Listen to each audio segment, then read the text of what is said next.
Pada video kali ini, saya akan membahas tentang tipe data list dalam Python. List adalah order sequence of information. Jadi, kita bisa menyimpan lebih dari satu nilai atau tipe data dasar dalam list.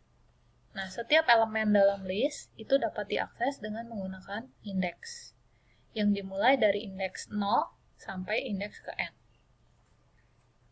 Panjang list dapat sangat beragam tergantung dari kebutuhan. Ya. Nah, notasi dari list itu disimbolkan dengan tanda kurung siku. Jadi, jika kamu menemukan dalam program Python tanda kurung siku seperti ini, itu adalah sebuah list. Nah, list dapat terdiri dari lebih dari satu elemen yang pada umumnya bersifat homogen. Artinya tipe datanya hanya ada satu. Misalnya list of integer, list of float, dan seterusnya. Artinya dalam satu list yang disimpan tipe datanya semuanya integer atau semuanya float dan seterusnya. Tapi dapat juga mengandung tipe data yang beragam, walaupun itu tidak umum. Karena nanti kamu akan melihat nature-nya seperti apa, cara penggunaannya, contoh-contohnya akan ada. Sehingga pada umumnya list itu digunakan untuk menyimpan data-data dengan tipe yang sama, tidak beragam. Ya. Nah, berbeda dengan tuple yang immutable, list itu dapat diganti atau dimodifikasi nilainya, sehingga list itu disebut bersifat mutable, ya, dapat dimutasi elemennya, nilainya. Nah, ini adalah contoh ekspresi-ekspresi yang ditulis menggunakan list.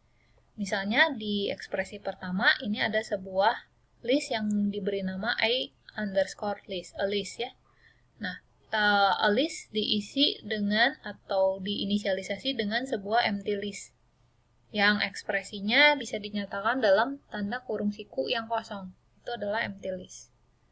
Nah, kemudian list L ya, di ekspresi baris kedua itu diisi dengan elemen-elemen yang bermacam-macam tipenya. Itu bisa saja, walaupun itu jarang digunakan. Misalnya seperti ini, ada yang tipenya integer, ada yang tipenya karakter, integer, kemudian list lain. Jadi list juga bisa diisi di dalamnya dengan list. Kita akan pelajari lebih lanjut di pembelajaran berikutnya. Nah, jika kita punya list L yang diberi nama L, kita bisa mengevaluasi berapa sih panjang dari L, length dari L. Jika ini dievaluate oleh compiler, maka pada kasus ini akan menghasilkan nilai 4. Karena di sini ada 4 elemen dalam list. Yang pertama 2, yang kedua karakter A, yang ketiga 4, yang keempat adalah list yang isinya 1,2. Jadi ini dihitung 1. Ya, 1 elemen. Nah, kalau kamu mencoba mengakses elemen dari list indeks ke 0, maka itu sama dengan mengakses nilai 2. Bagaimana dengan yang ini? L kurung siku 2, artinya kita mencoba mengakses nilai L di indeks kedua. Indeks 0, indeks 1, indeks 2, yaitu 4. Nah, hasil returnnya ditambah dengan 1. Sehingga ekspresi L kurung siku 2 ditambah 1, itu hasilnya 4 ditambah 1, yang adalah 5. Ya. Kemudian, kalau kamu coba akses L kurung siku 3, artinya mengakses indeks 3. 0, 1, 2, 3. Jadi, mengakses tuple 1,2. List 1,2. Ya. L4 itu akan mereturn error, karena tidak ada L di indeks 4. Nah, berikutnya, jika ada ekspresi I sama dengan 2, maka kita bisa mengakses indeks dari L dari hasil evaluasi ekspresi di dalamnya. Misalnya kita buat ekspresi I-2. Jadi yang pertama dilakukan adalah mengevaluasi ekspresi di dalam kurung siku ini yang harus mereturn integer. Ya, karena kamu harus memastikan ekspresi di dalam kurung siku ini harus mereturn integer, karena jika sampai dapat mereturn desimal atau tipe data lain, maka program akan error. Ya, karena i-nya 2, integer dikurang 1, hasilnya integer, maka program tidak akan error. Hasilnya adalah maksudnya mengakses L indeks ke 1, yang adalah karakter A. Nah, ingat bahwa list itu dapat dimutasi, dapat diubah nilainya. Jadi, kamu dapat melakukan hal seperti ini. Misalnya, L-nya kamu isi dengan list ini ya. Kemudian, L1-nya diisi dengan 5. Maka yang terjadi adalah L indeks ke 1 adalah posisi ini ya. Posisi 1. Nah, itu akan ditimpa atau diassign dengan nilai baru 5.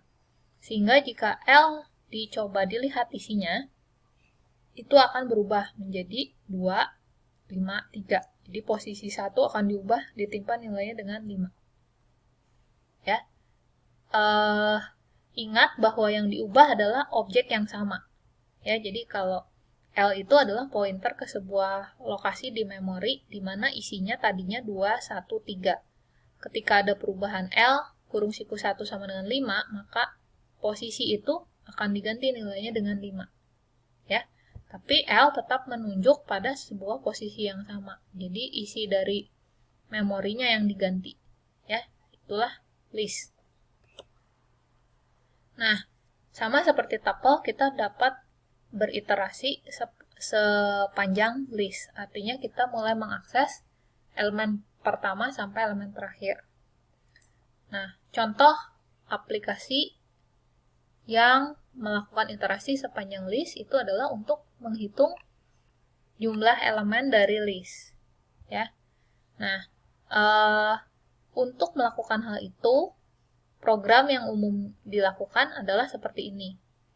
Pertama, kita menginisialisasi variabel yang akan menyimpan hasilnya, ya, hasil akhirnya, misalnya total gitu ya. Lalu kita akan beriterasi sepanjang list itu. Caranya adalah kita punya sebuah iterator dalam hal ini. Jika kamu ingin beriterasi sepanjang indeksnya, maka yang dilakukan adalah seperti ini. I dalam range len dari L. Jadi panjang dari L, misalnya panjang listnya 4, maka I akan beriterasi sepanjang range 4. Range 4 itu, kalau ingat bahwa return value dari range itu dari 0 sampai parameter min 1. Ya, jadi I-nya itu akan berubah dari 0 sampai 3. Ya. Nah, I di sini ini mengacu pada indeks dari listnya. Jadi kita lihat bahwa total itu ditambahkan dengan nilai total terakhir, ditambah dengan list di indeks ke I. Ya. Lalu di print berapa terakhir nilai totalnya setelah I beriterasi. Jadi I di sini adalah indeks, ya, mengacu pada indeks. Sementara pada potongan kode sebelah kanan, I di sini mengacu bukan pada indeks, tapi pada elemen listnya secara langsung. Nah, caranya adalah for I in L. Jadi, iteratornya itu, yang jalan-jalannya itu, adalah elemennya nanti. Elemen dari masing-masing listnya. Jadi, nanti yang ditambahkan ke total adalah I-nya itu sendiri, karena I-nya sendiri mengacu ke masing-masing elemen dalam list. Misalnya, isi listnya 1, 2, 3. Maka total akan menjumlahkan 0 tambah 1. 1. Terus, 1 tambah 2. 3. Diisi ke total. Loop lagi. Terakhir, 3 ditambah 3. Sehingga 6. Dan terakhir, di print totalnya. Jadi, bedakan antara potongan program sebelah kiri dengan sebelah kanan. Yang sebelah kiri itu I-nya adalah mengacu pada indeksnya dari listnya. Karena ini iterator untuk indeks listnya. Ya. Sementara yang ini I-nya mengacu pada elemen dari masing-masing listnya. Jadi kita tidak menggunakan indeks di potongan kode sebelah kanan. Ya. Lalu ingat bahwa elemen dari list itu akan diberi indeks dari 0 sampai panjang list dikurang 1. Jadi kalau panjang listnya 5, maka indeksnya dari 0 sampai 4. Ya. Dan ingat fungsi range. Kalau range-nya parameternya n, maka nilai dari fungsi ini itu akan berada antara 0 sampai n-1. Ya. Oke. Nah, ada beberapa fungsi ya atau method dalam list yang sering digunakan. Yang pertama adalah append. Ya, seperti namanya, kita akan mengappend elemen ke list L. Ya, jadi contoh. List L pada saat awal isinya ini ya, 2,1,3. Lalu L di-append dengan elemen baru 5. Ya, ingat ini adalah berupa elemen ya. Parameter append itu berupa nilai yang sesuai, ya biasanya sesuai dengan, ini kalau L-nya homogen, list-nya homogen, maka ini adalah elemen yang ada di sama dengan elemen lainnya di list. Jadi isi listnya sekarang 2, 1, 3, 5. Ya. Nah, ini kenapa dot? List itu adalah sebuah objek Python. Jadi semua dalam Python itu adalah berupa objek. Nah, objek itu punya data, juga punya method dan function. Kalau kalian pernah belajar Java, setiap objek itu punya dua hal penting. Yang pertama, data atau atributnya. Yang kedua adalah method atau functionnya. Ya, data itu atribut-atribut yang menyertai sebuah objek, sementara method atau function apa yang bisa dilakukan terhadap objek tersebut. Jadi, terhadap objek list kita bisa melakukan ini, salah satunya. Fungsi append, ya. Nah, jadi cara memanggilnya seperti ini ya. Nama objeknya apa, dot, titik, nama fungsi atau metode yang mau kamu panggil untuk melakukan sesuatu, dalam hal ini append. Nah, ada berbagai macam contoh lain, nanti kita lihat ya. Nah, salah satunya ini extend ya. Nah, untuk extend, itu juga akan memodifikasi atau memutasi sebuah list objek di depannya dengan tambahan ini ya, parameternya itu harus berupa list lagi. Nah, contoh ya, jadi ini ada dua buah list, L1 isinya ini, L2 isinya ini. Ingat, kita bisa menggabungkan dua buah list dengan operator plus. Jadi kamu bisa punya list baru, sebutlah L3, yang merupakan hasil concat atau penggabungan L1 dengan L3. Jadi hasil dari evaluasi ekspresi ini, L3 akan berisi hasil penggabungan list L1 dengan elemen list L2. Nah, begitu pula dengan extend. Misalnya L1.extend, artinya dia akan di-extend atau ditambah dengan ini ya, elemen yang ada di list ini. Jadi ingat, agak berbeda dengan append. Kalau append itu parameternya elemen, ya elemen dari list. Sementara pada extend, kamu harus mengirimkan list lain. Jadi di sini ada list 0,6. Sehingga L1 sekarang isinya adalah selain yang awal 213, dia akan ditambah dengan elemen 0,6. Jadi akan ditambah dengan elemen yang ada di list parameter. Ya. Berikutnya ada fungsi lain seperti remove, ya, lalu pop.